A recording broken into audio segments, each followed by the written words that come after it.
Pernah nggak sih kamu melihat keadaan atau kondisi seperti gambar ini? Ya, pemandangan yang sangat kontras sekali bukan? Jauh di belakang pemukiman kumuh tersebut terdapat gedung-gedung yang menjulang tinggi dengan megahnya. Kondisi yang sebenarnya sudah sangat umum terjadi di kota-kota besar di Indonesia, termasuk di ibu kota. Nah, fenomena ini bisa kita sebut dengan ketimpangan sosial atau kesenjangan sosial.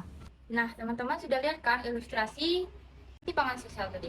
Mari kita bahas ketimpangan sosial lebih lanjut. Ketimpangan sosial merupakan keadaan yang terjadi karena adanya kesenjangan atau ketidakseimbangan akses untuk mendapatkan dan memanfaatkan sumber daya yang tersedia.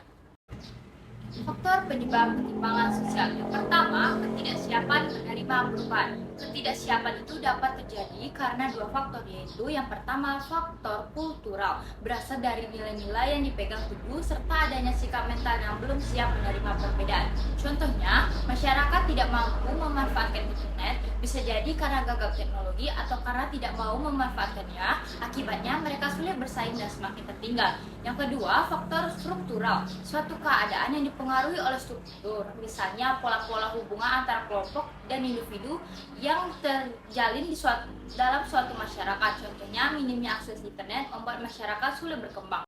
Kedua, kebijakan pembangunan yang kurang tepat. Kita tahu bahwa kehidupan terus berjalan dan perlu berkembang supaya nggak tergerus zaman. Salah satunya dengan melakukan pembangunan. Di samping pembangunan untuk kasih kemajuan dan perubahan yang lebih baik untuk masyarakat, ternyata masih ada loh kebijakan pembangunan yang kurang tepat. Di beberapa wilayah, ternyata pembangunan infrastruktur justru mendorong penyempitan lahan hijau yang menyebabkan ekosistem terganggu, bahkan juga harus mengorbankan rumah penduduk sendiri.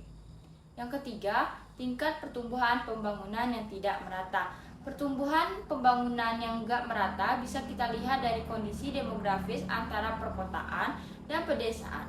Kondisi demografis ini menunjukkan segala aspek yang berkaitan dengan jumlah penduduk, komposisi penduduk, dan persebaran penduduk. Tidak hanya perbedaan demografis, perbedaan kondisi sosial dan ekonomi antara perkotaan dan pedesaan juga bisa mengakibatkan pembangunan tidak merata. Lalu yang keempat, institusi politik dan ekonomi yang cenderung eksklusif.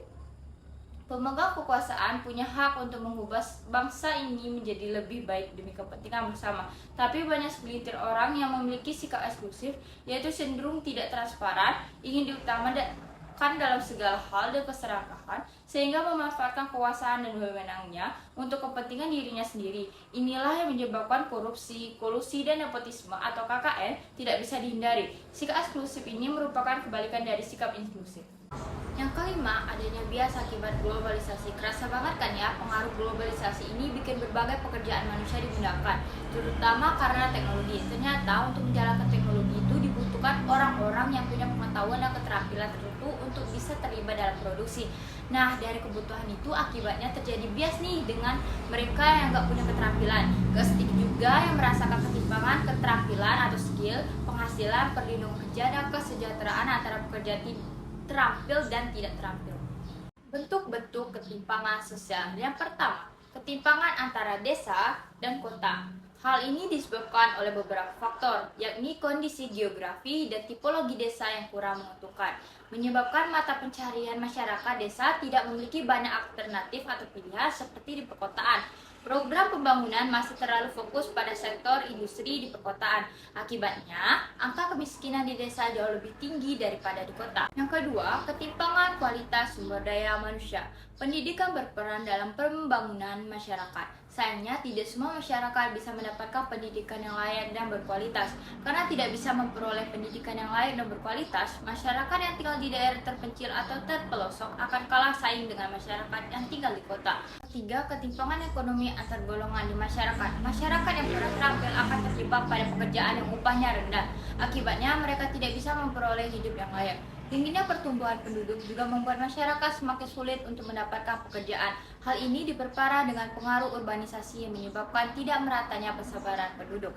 Banyak masyarakat desa yang memutuskan untuk mencari pekerjaan di kota dengan harapan bisa memperbaiki ekonomi mereka.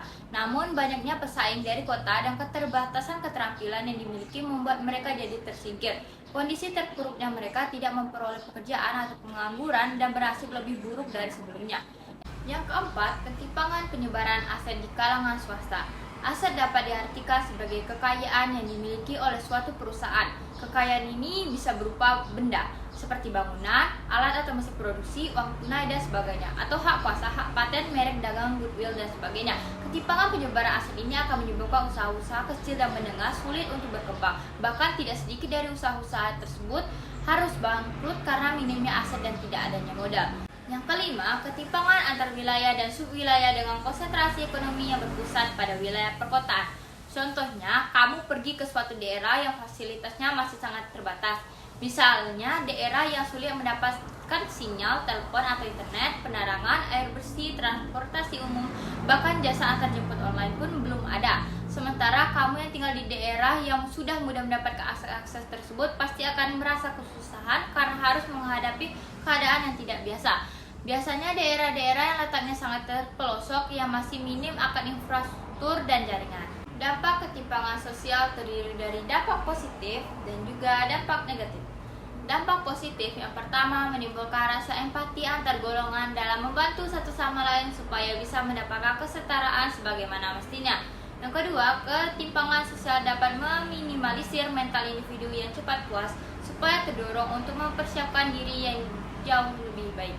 Yang ketiga, ketimpangan sosial dapat mengajarkan mengenai kehidupan yang sangat beragam supaya bisa menerapkan kehidupan. Yang keempat, mendorong masyarakat supaya senantiasa bersyukur mengenai apa yang dimiliki. Lalu dampak negatif. Yang pertama, tingkat pengangguran dan kemiskinan semakin meningkat. Yang kedua, tindakan kriminal yang semakin meningkat. Ketiga, dampak menimbulkan kecemburuan sosial di antara masyarakat. Yang keempat, apabila terus dibiarkan akan berpengaruh terhadap terhambatnya pembangunan ekonomi suatu negara dan pertumbuhan ekonominya. Beberapa upaya yang bisa dilakukan untuk mengatasi ketimpangan tersebut antara lain sebagai berikut. Yang pertama, peningkatan kualitas penduduk dengan cara memperbaiki kualitas pendidikan, meningkatkan fasilitas kesehatan, baik kualitas tenaga medis maupun peningkatan pelayanan kesehatan. Lalu melakukan pemberdayaan kelompok masyarakat, misalnya dengan memberikan penyuluhan atau pengarahan pada masyarakat. Yang kedua, mobilitas geografis. Hal ini bertujuan untuk mengendalikan jumlah penduduk di suatu daerah. Karena adanya pemerataan penduduk juga harus diikuti oleh adanya pembangunan. Hal ini bertujuan agar tidak terjadi jumlah penduduk yang terlalu padat yang akhirnya menimbulkan kesenjangan sosial.